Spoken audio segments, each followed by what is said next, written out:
नमस्कार। ओम ब्रह्म तत्वाय शिव शक्ति स्वरूपाय नमः शिवाय। आप लोगों से आज हम जो कुछ चर्चा करना चाहते हैं वो पुनः वर्तमान को लेकर के ही है, क्योंकि जब तक आप जिंदा हैं तभी तक जीवन है। जब आप मर गए तो जीवन समाप्त। तो जब तक जीना है तब तक रोना है। उसका सीधा सा मतलब ये है कि आप रो के भी जी सकते हैं और हंस के भी जी सकते हैं, क्योंकि जीवन तो आपके प्रारब्ध का एक परिणाम है। और जब आप मर जाएंगे तो फिर सोना है। जिंदा है तो रोना है, मर गए तो सोना है। फिर वो नहीं आएगा, वो शरीर खत्म हो गया। इसी तब तक जब तक जिंदगी है तब तक ही आप करोगे ना। और जब मर जाओगे तो कुछ नहीं कर पाओगे। तो जीवन को कोसने से और अपनी कमियों को कोई बहाना बना करके उसका किसी और को कारण देने से आप छुटकारा नहीं पाओगे। बार बार आप आने जाने के चक्कर में फंसते हैं। और अभी अभी चंडी बाबा ने एक मुझे संदेश दिया जो मैं आपको शेयर कर रही हूँ आप लोगों से, पंचम वेद। और इसकी चर्चा वैसे भी कही गई है। हमारे यहाँ एक बहुत पहले एक फिल्म भी आई थी भारत में, जियो और जीने दो। उसी का है पंचम वेद। जैसे कि आप बचिए, बचाइए और बचने दीजिए। मतलब सिर्फ प्रेम प्रेम लेकर के आए। राम भी प्रेम लेकर के आए थे।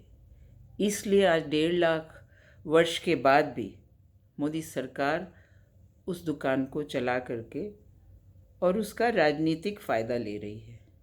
तो धर्म के लिए भी राजनीति हो रही है, राजनीति के लिए धर्म की राजनीति हो रही है मोदी सरकार के द्वारा। बल्कि पूरे विश्व में, पूरे विश्व का हाल एक जैसा ही है, कोई फ़र्क नहीं है।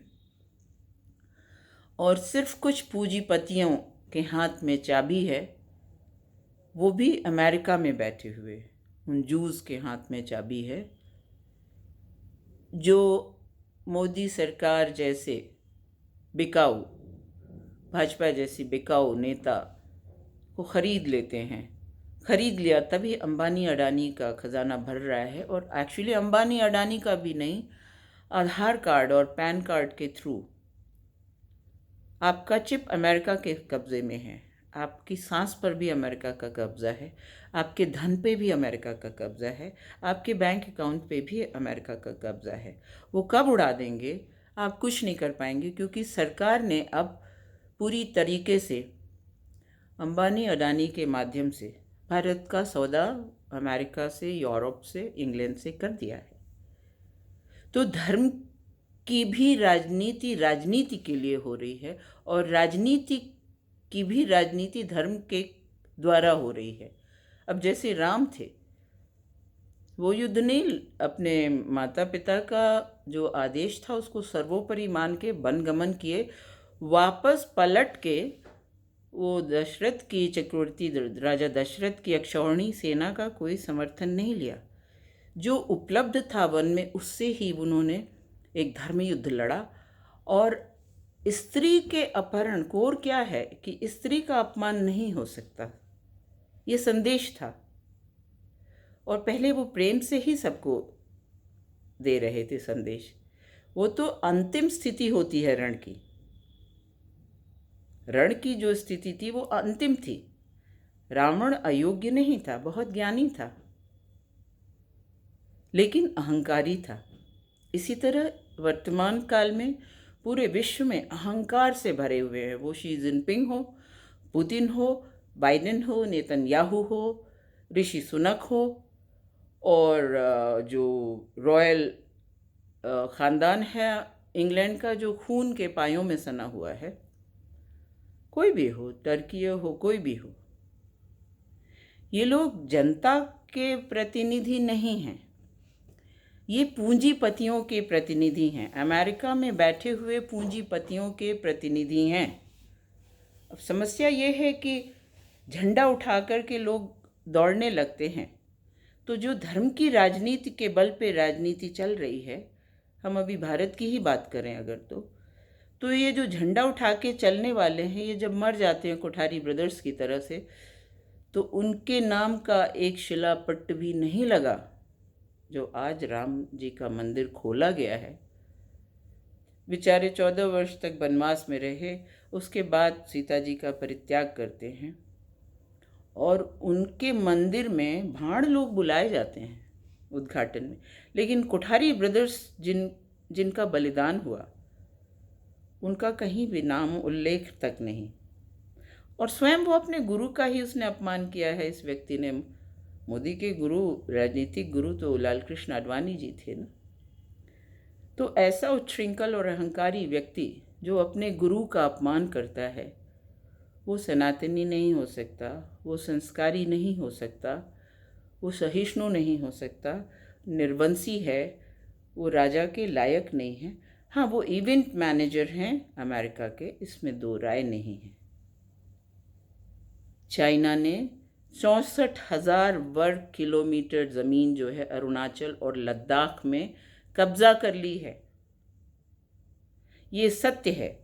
पुलवामा में जो शहीद हुए हमारे सीआरपीएफ के जवान, आज आपके साथ आप जब मांगेंगे तो मैं शेयर करूंगी। हमने एक आरटीआई लगाई थी गृह मंत्रालय भारत को कि पुलवामा के शहीदों को शहीद का दर्जा क्या दिया गया है। तो आज वो आरटीआई का जवाब जो आया है गृह सचिव के माध्यम से, उसमें स्पष्ट है कि ऑपरेशनल कैजुअल कमेटी, मतलब इस तरह के आतंकवादी जब घटनाएं होती हैं, उस ऑपरेशन में जो कैजुअलिटीज़ होती है उसका सर्टिफिकेट दिया जाता है, उनको शहीद का दर्जा नहीं दिया जाता। जब शहीद का दर्जा नहीं दिया जाता तो उनको कोई मुआवजा भी नहीं मिलता। और हमारे जो तथाकथित 56 इंच के चौकीदार हैं, वो ये कहते हैं कि शहीदों के नाम पर उन्होंने वोट मांगा, 2019 में भी और 2021 में भी, और अभी 2024 में भी वो फिर उसी पर हैं करवाने के लिए। तो सिर्फ आर्मी के अलावा शहीद का दर्जा किसी को भी नहीं दिया जाता है। ये कानूनी और व्यवस्थापिका की एक बड़ी विभीषिका है वर्तमान में। तो वो पैरामिलिट्री फोर्सेस के हों, वो बॉर्डर सिक्योरिटी ऑर्गेनाइजेशंस के हों, वो बीआरओ के हों, बॉर्डर रोड ऑर्गेनाइजेशंस के हों, बीएसएफ के हों, जो तिब्बतन पुलिस फोर्स है टीपीडीपी हों, उनमें से किसी के भी जो सैनिक हैं, जब वो शहीद होते हैं अपने भारत की रक्षा के समय में, या भारत में अंदरूनी जब घटनाएं होती हैं या आतंकी घटनाएं होती हैं, उसमें जो शहीद होते हैं, यहाँ तक कि स्पेशल टास्क फोर्स भी जैसे हेमंत करकरे वगैरह हैं, इनको शहीद का दर्जा नहीं देती गृह मंत्रालय भारत सरकार की। ये क्लियर स्थिति है कानूनी। तो अब मैं क्या कहूँ, क्योंकि जनता जिम्मेदार है। जनता अपने प्रतिनिधि नहीं भेज रही है भारत की संसद में।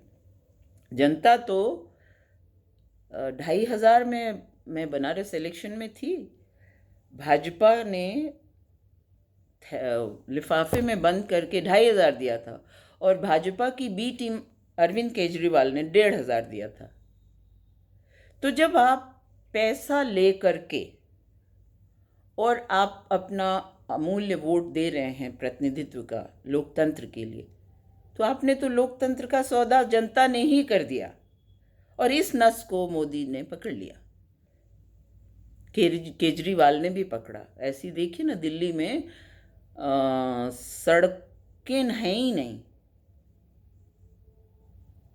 गड्ढों में सड़कें हैं, और दोनों के प्रचार प्रसार पर हजारों करोड़ अरबों रुपया खर्च हो रहा है। अब आपको पूरे भारत में हर स्टेट के मुख्यमंत्री का फोटो दिल्ली में मिल जाएगा, और अरविंद केजरीवाल का भी फोटो ही फोटो प्रचार में मिलेगा सबका। तो सभी इस वक्त चोर चोर मौसेरे भाई हैं। और लेकिन मुझे दुख जनता पर है कि जनता तो कौवा कान ले गया बगी चली जा रही है, और उसने अपने वोट का सौदा किया। जैसे विश्वनाथ कॉरिडोर में काशी के तथाकथित पंडितों ने, वहाँ के विश्वनाथ गली के निवासियों ने 8-8 करोड़ 20-20 गज के प्लॉट का लिया मुआवजा। किस बात से आंदोलन? मेरे पास आए कि आप आंदोलन करिए। क्या आंदोलन करेंगे? जो खुद पहले से बेच के अपनी माँ बहन को बैठ गए, उनके लिए क्या आंदोलन कोई करेगा? है ना? और जुडिशरी हो, ब्यूरोक्रेसी हो, पार्लियामेंट तो वैसी बंधक में है, कब्जे में है। पार्लियामेंट तो अमेरिका के कब्जे में है, जो अमेरिका चाहेगा वो कराएगा। ट्रंप ने एक घुड़की दी थी, मोदी जी बिल्कुल फ्लैट हो गए थे। तो 56-56 इंच का सीना इवेंट मैनेजर का नहीं होता। वीर विहीन धरती है, ऐसी माएँ नहीं हैं जिन्होंने जना हो। अब माओ ने ऐसे ऐसे सपूत जन्म दिए हैं जो 2,500 पे 2014 में अपने इलेक्शन का उन्होंने खरीद फरोख्त की वोट का, और 1,500 में केजरीवाल के 1,500 में। और इस समय कोई भी नेता, कोई, सब ये काजल की कोठरी में सब देखिए ना, अहंकार से भरी हैं। तृणमूल कांग्रेस की भी वो, और ये आपका नीतीश कुमार जी हैं, कितनी पलटी खाए, 9 बार पलटी खाए अपने कार्यकाल में 9 बार पलटी खाए, और फिर आप उनको वोट दे देते हैं। तो ये तो आत्मावलोकन जनता को करना है। इसीलिए मैंने कहा, जब तक जियोगे तब तक रोओगे, मर जाओगे तो सोओगे। जब तक जिंदा हो रोना है, मर जाओगे तो सोना है। तो आप रो ही रहे हैं, क्योंकि आप जिंदगी जी ही नहीं रहे हैं। अधिकार को तो आपने तिलांजलि दे दी जब आपने अपने वोट का सौदा कर लिया। तो जियो और जीने दो के इस संदेश के साथ, और जिंदा हो तो करो, मर जाओगे तो बेकार हो जाओगे। जिंदा हो तो साकार हो, मर गए तो बेकार हो। इस संदेश के साथ मैं आपसे विदा लेती हूँ और परम तत्व शिव शक्ति को नमन करती हूँ। मैं कुछ भी नहीं हूँ, मैंने सिर्फ विचार को साझा किया है। इसमें कोई अहंकार की बात लगे तो उसके लिए मैं अपने शब्दों को वापस लूँगी। और आप कोई भी मुझसे प्रश्न उत्तर करना चाहें, कोई टिप्पणी, कुछ समझना चाहें तो स्वागत है। धन्यवाद।